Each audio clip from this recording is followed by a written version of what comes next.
ഈശോയിൽ സ്നേഹം നിറഞ്ഞ മാതാപിതാക്കളെ, സഹോദരി സഹോദരങ്ങളെ,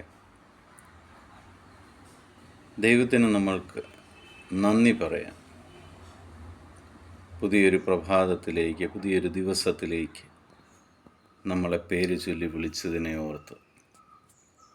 ഇന്ന് നമ്മൾ ശ്രവിക്കുന്ന തിരുവചന ഭാഗം മത്തായിയുടെ സുവിശേഷം 21-ാം അധ്യായം 9-ാം തിരുവചനമാണ്.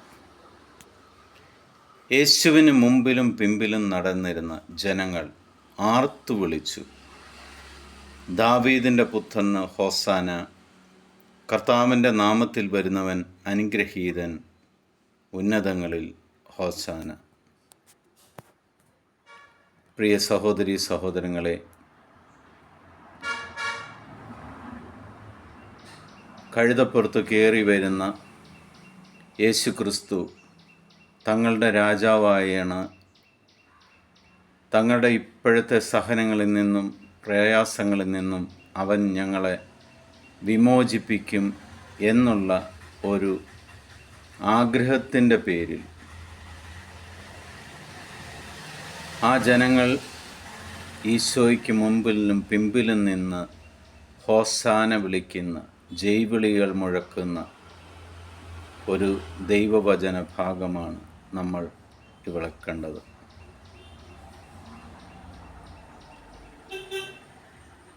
തങ്ങളുടെ പ്രയാസങ്ങളിൽ നിന്നും ഇവൻ വഴി വിമോചനം ലഭിക്കും എന്നുള്ള ആഗ്രഹത്തിൽ നിന്നും ഉയർന്ന ജൈവിളികൾ.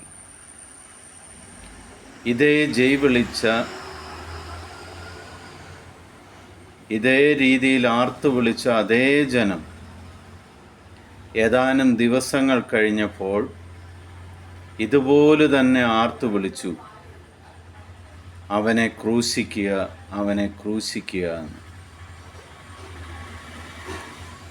ഒരേ ജനത്തിന് രണ്ട് സ്വഭാവങ്ങൾ വിശുദ്ധ ഗ്രന്ഥത്തിലൂടെ ദൈവം നമ്മൾക്ക് കാണിച്ചു തരികയാണ്. നമ്മൾ ഈ ഗണത്തിൽ ഏതിൽ പെടുന്നതാണെന്ന് ആത്മശോധന ചെയ്യേണ്ട സമയമായി. സഹനങ്ങളിൽ നിന്നും, കഷ്ടപ്പാടുകളിൽ നിന്നും, സാമ്പത്തിക ബുദ്ധിമുട്ടുകളിൽ നിന്നും, രോഗത്തിൽ നിന്നും യേശു ക്രിസ്തു എന്നെ മോചിപ്പിക്കും എന്നുള്ള വിശ്വാസത്തിൽ ഹല്ലേലൂയ പറയുന്ന ഗണത്തിൽപ്പെടുന്നവരാണോ? അതോ എല്ലാം കിട്ടിക്കഴിഞ്ഞപ്പോൾ യേശു ആരെന്ന് ചോദിക്കുകയും ദൈവവചനത്തിന് പരിഹസിക്കുകയും ദൈവത്തെ പോലും ഒറ്റിക്കൊടുക്കാനും യേശുക്രിസ്തുവിനെ കൊല്ലാനും മുറവിളി കൂട്ടുന്നവരുടെ ഗണത്തിലാണോ നമ്മളുള്ളത്? സ്വയം ചിന്തിക്കേണ്ട സമയമാണ്. നമ്മളെ തന്നെ ആത്മശോധന ചെയ്ത് അനുതാപത്തിൻ്റെ വാതിൽ തുറന്നുകൊണ്ട് കർത്താവിൻ്റെ മുന്നിൽ നമ്മൾ നിൽക്കേണ്ട സമയമായി. എന്നിൽ എന്തെല്ലാം കുറവുകളുണ്ടെന്ന് വിചിന്തനം ചെയ്യേണ്ട സമയമായി.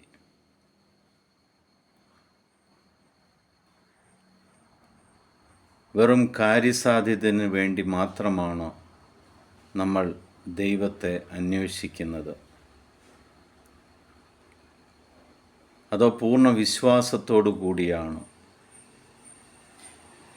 യേശുക്രിസ്തു എൻ്റെ രക്ഷകനും നാഥനുമാണെന്നുള്ള ഉറച്ച വിശ്വാസത്തിലാണോ യേശുവിനെ ഞാൻ അന്വേഷിക്കുന്നത്? സ്വയം ആലോചിക്കുക. തെറ്റുകൾ വന്നിട്ടുണ്ടെങ്കിൽ കർത്താവിനോട് ക്ഷമ ചോദിക്കുക. നമ്മളെ തന്നെ തിരിച്ച് കർത്താവിങ്കിലേക്ക് കൊണ്ടുവരേണ്ട സമയമായി. പിതാവായ ദൈവത്തിൻ്റെയും പുത്രനായ യേശു മിശിഹായുടെയും പരിശുദ്ധാത്മാവിൻ്റെയും കൃപ നിങ്ങളുടെ മേലുണ്ടായിരിക്കട്ടെ. കർത്താവിൻ്റെ സമാധാനം എപ്പോഴും നിങ്ങളുടെ കൂടെ ഉണ്ടാകട്ടെ. അനുതാപത്തിൻ്റെ നാളുകളിലേക്ക് അനുതപിക്കുന്ന ഒരു പാപിയെപ്പോലെ നമ്മുടെ വിശ്വാസം എന്താണെന്ന് ഒന്ന് വിചിന്തനം ചെയ്ത് ദൈവത്തിങ്കിലേക്ക് തിരിയുക. ഈ ദൈവവചനം ശ്രവിക്കുന്ന എല്ലാവരെയും കർത്താവ് സമർത്ഥമായിട്ട് അനുഗ്രഹിക്കട്ടെ. ഈശോ മിശിഹായ്ക്ക് സ്തുതിയായിരിക്കട്ടെ.